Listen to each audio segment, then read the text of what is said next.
అందరికీ నమస్కారం. Welcome to పిల్లా కార్టూన్స్. నేను ఈరోజు మీకోసం ఒక మంచి కథ తీసుకుని వచ్చాను.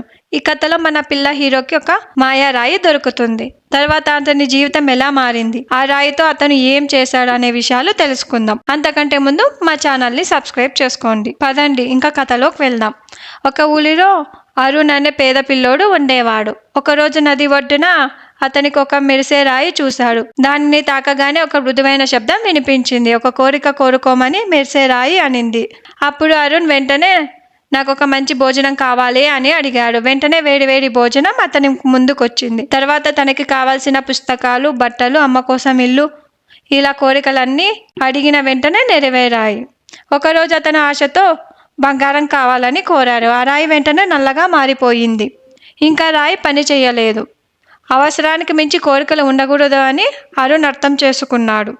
ఆ తర్వాత అరుణ్ తనకు ఉన్న దాంతోనే పంచుకుంటూ జీవితాన్ని ఆనందంగా గడిపాడు. ఈ కథలో నీతి ఏంటంటే, మనం ఉన్న దాంట్లోనే సంతోషం ఉందని తెలుసుకున్న వారే నిజమైన ధనవంతులు. Thank you for watching. ఈ కథ మీకు నచ్చినట్లయితే please like, share and subscribe to పిల్లా కార్టూన్స్.